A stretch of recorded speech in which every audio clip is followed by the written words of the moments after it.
Physics और जो topic है आज का वो है ओस्ट्रेट का प्रयोग। कल आपको पढ़ाया गया ओस्ट्रेट का प्रयोग, लेकिन पूरा नहीं हो पाया था, तो आज पढ़ते हैं पूरा ओस्ट्रेट का प्रयोग। देखिए ओस्ट्रेट जो थे उन्होंने किसी भी परिपथ में या किसी भी तार में बहने वाली जो धारा होती है उसके कारण जो उत्पन्न चुंबकीय क्षेत्र है उसका अध्ययन किया और प्रयोग के आधार पर उसने बताया कि जो अगर हम किसी परिपथ में या किसी तार में धारा का प्रवाह करते हैं तो उसके चारों ओर चुंबकीय क्षेत्र उत्पन्न हो जाता है।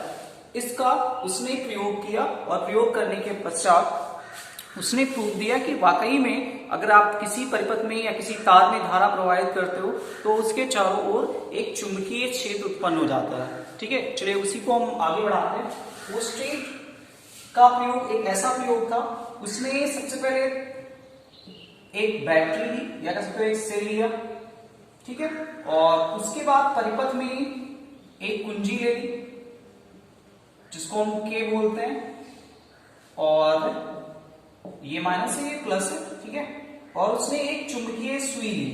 पहली कंडीशन क्या ली? चुंबकीय सुई। और आपको पता है चुंबकीय सुई में विक्षोभ तभी आएगा जब वह चुंबकीय क्षेत्र में रखी जाएगी, ठीक है।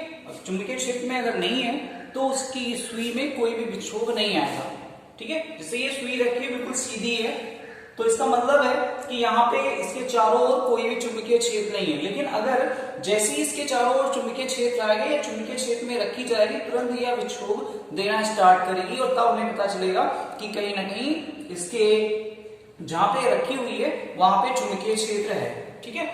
तो ओस्ट्रेट ने एक सेल लिया, कुंजी ली और साथ में एक चुंबकीय सुई ली। उसने पहली कंडीशन में देखा जब परिपथ में धारा का प्रवाह नहीं हो रहा है तो चुंबकीय सुई में कोई भी विक्षोभ नहीं आ रहा है। क्या हो रहा है? कोई भी विक्षोभ नहीं आ रहा है, ठीक है, क्लियर हुई बात। दूसरी ये उनकी पहली कंडीशन थी। फिर दूसरी कंडीशन क्या थी? उसने क्या किया कि कुंजी को प्रेस किया, यानी कुंजी को दबाया, ठीक है, प्लग को दबाया यानी तार को ज्वाइन कर दिया, और जैसे ही कुंजी को ज्वाइन किया या दबाया तुरंत परिपथ में क्या उत्पन्न हो जाएगी? तुरंत परिपथ में यहां से धारा प्रवाह स्टार्ट हो जाएगा, ठीक है, यानी धारा जो है पॉजिटिव से निकल के जाएगी फिर नेगेटिव में पहुंचेगी। फिर क्या हुआ?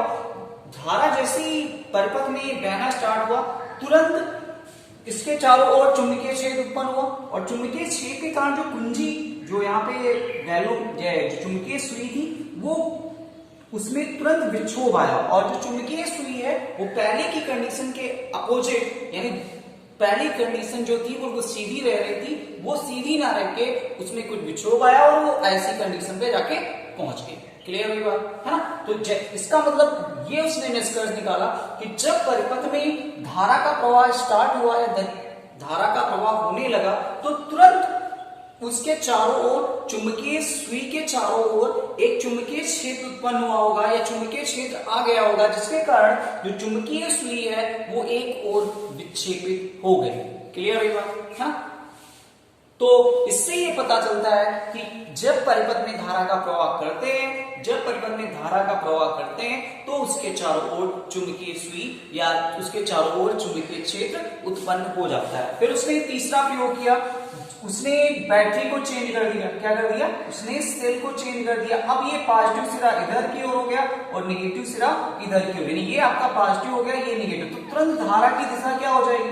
धारा की दिशा भी बदल जाएगी, यानी अब धारा ऐसी कंडीशन में बहेगी। क्लियर हुई बात? यानी अब धारा की दिशा जो आपने पढ़ा रखा है कि धारा हमेशा पॉजिटिव से निकल के निगेटिव की ओर जाती है, यही तो पढ़ा है। तो अब धारा पॉजिटिव से निगेटिव की ओर जा रही है तो जाहिर सी बात है चुंबकीय सुई जो होगी वो अब इधर की ओर विक्षेपित नहीं होगी। क्यों? क्योंकि अब चुंबकीय क्षेत्र बदल गया है। पहले क्या था? धारा इधर से इधर आ रही थी, चुंबकीय क्षेत्र इधर से इधर जा रहा होगा। अब धारा की दिशा हमने उलट दी, अपोजिट कर दी, तो चुंबकीय सुई भी क्या होती है? चुंबकीय सुई भी दूसरी ओर विक्षेपित हो जाती है, ठीक है। तो अब उसने पाया कि जो चुंबकीय सुई है वो दूसरी ओर विक्षेपित हो गई, ठीक है। तो जब दूसरी ओर विक्षेपित हो गई इसका मतलब है चुंबकीय धारा की दिशा बदलने के कारण चुंबकीय क्षेत्र भी हमारा बदल गया। क्या हो गया? बदल गया। तो इस आधार पर उसने प्रयोग के आधार पर प्रूव किया कि जब किसी परिपथ में धारा का प्रवाह करते हैं तो उसके चारों ओर चुंबकीय क्षेत्र उत्पन्न हो जाता है। यही उस ओस्ट्रेट का प्रयोग था। समझ में आया होगा? ठीक है, तो ये जो था वो स्ट्रेट का प्रयोग। चलिए फिर नेक्स्ट टॉपिक पढ़ते हैं, बायो सावर्ट का नियम। बायो सावर्ट का नियम, ये जो नियम था, ये जैसे आपने पढ़ा है कूलाम का नियम, पढ़ा है नहीं पढ़ा है? तो कूलाम का नियम जो था वो वैद्युत क्षेत्र या किसी आवेश पर लगने वाले बल को, ठीक है, लगने वाला बल ज्ञात करने के लिए वो नियम यूज करते थे। यहाँ पे जो है बायो सावर्ट का नियम क्या होगा? बायो सावर्ट का नियम, ये नियम यह बताएगा कि किसी भी परिपथ में अगर चुंबकीय क्षेत्र उत्पन्न हो रहा है तो वो कितना उत्पन्न हो रहा है और कैसा उत्पन्न हो रहा है। ठीक है, इस नियम की जो व्याख्या है या इस चुंबकीय क्षेत्र की जो व्याख्या है हम इस नियम के आधार पे करेंगे। इन्होंने क्या किया, इन्होंने एक चालक तार ले लिया, एक इन्होंने सीधा चालक तार ले लिया जिसकी लंबाई L होगी, क्या होगी, यानी पूरे तार की लंबाई यहां से यहां तक L है। ठीक है, इस तार में जैसे ही हम धारा का, जैसे I एम्पियर की धारा हमने प्रोवाइड कर दी, ठीक है, I एम्पियर, जैसे कोई चालक तार है हमारे पास और उसमें I एम्पियर की धारा हमने प्रोवाइड की, तो कहीं ना कहीं उसके चारों ओर क्या उत्पन्न हो जाएगा, चुंबकीय क्षेत्र उत्पन्न हो जाएगा। इतना तो पता ही है।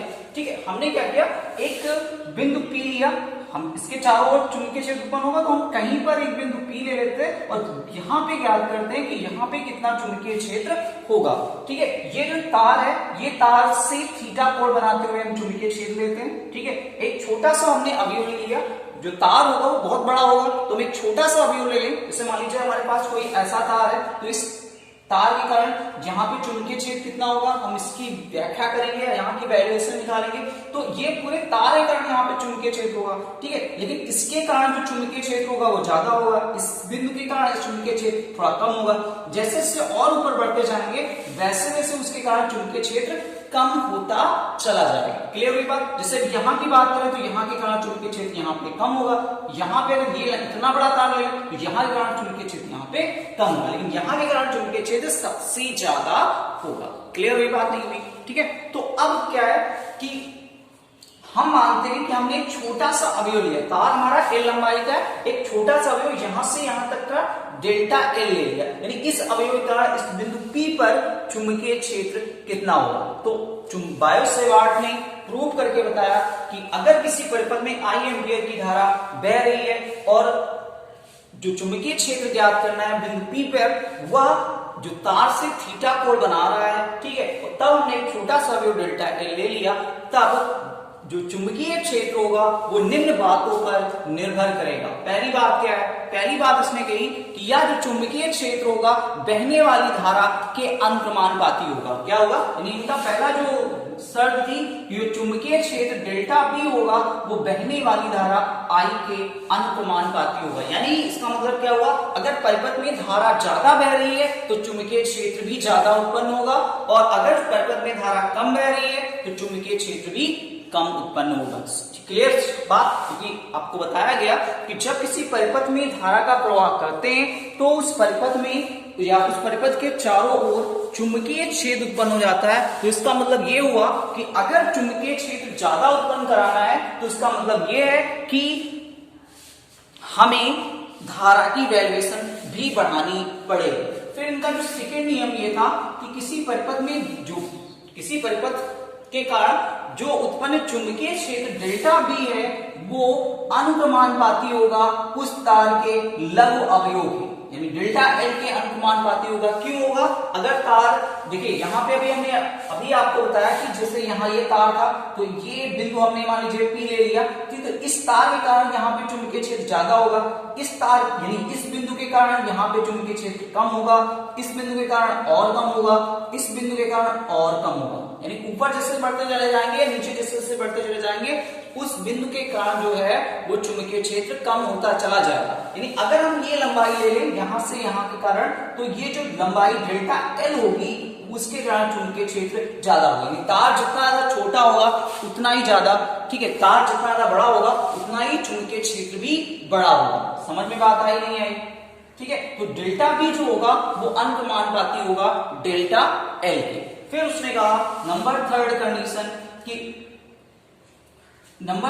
कंडीशन ये बताई कि जो डेल्टा B होगा वो अनुक्रमानुपाती होगा, यानी चुंबकीय डेल्टा B को चुंबकीय क्षेत्र से लिखते हैं, चुंबकीय क्षेत्र जो होगा वो अनुक्रमानुपाती होगा किसके, चालक तार के द्वारा बनाए गए कोण की जाके अंकमानुपाती होगा, यानी साइन थीटा के अंकमानुपाती होगा। अब आप कहोगे कॉस थीटा के अंकमानुपाती क्यों नहीं होगा? क्योंकि आपने पढ़ रखा है कि साइन थीटा की जो वैल्यू होती है वो 0 की वैल्यू स्टार्ट होती है, 0 से 90 तक पहुंचते हैं, 0 से 90 अंश तक पहुंचते हैं, तो 90 पे जाके वैल्यू 1 हो जाती है। जैसे यहाँ पे वैल्यू है वो 90 पे पहुंचेंगे नहीं, अगर इस बिंदु के कारण यहाँ पे चुंबकीय क्षेत्र निकाले तो ज्यादा होगा, क्योंकि साइन 90 = 1 होता है, और यहाँ पे कुछ कोण बना रहा होगा 60 अंश 70 अंश, तो 60-70 अंश की वैल्यू कम होती है 90 की अपेक्षा। समझ में बात आई? अगर हम cos की बात करें तो cos 90 पे, अगर यहाँ पे बात करें cos 90, तो cos 90 = क्या हो जाएगा? फिर 0 हो जाता है, और जब 0 होगा यानी cos 0 होगा तो उसकी वैल्यू 1 होती है। 0 का मतलब क्या है? 0 का मतलब हम अगर कोई मान लीजिए ऐसा तार ले रहे हैं तो यहीं पे यानी इसी तार के चुंबकीय क्षेत्र निकालें, क्या निकालें? उसी तार के चुंबकीय क्षेत्र निकालें तो जाके मैक्सिमम होगा, नहीं तो ऐसा है नहीं हम इस तार यहीं पे निकालेंगे, हम कहीं पे भी निकाल सकते हैं। इसलिए यहाँ पे लिखा जाता है कि जो चुंबकीय क्षेत्र डेल्टा भी होगा वो चालक तार से बने कोण की जाके अंकमानुपाती होगा। क्लियर हुई बात? ठीक है, चलिए फिर नेक्स्ट टॉपिक पे पढ़ाया जाएगा आपको।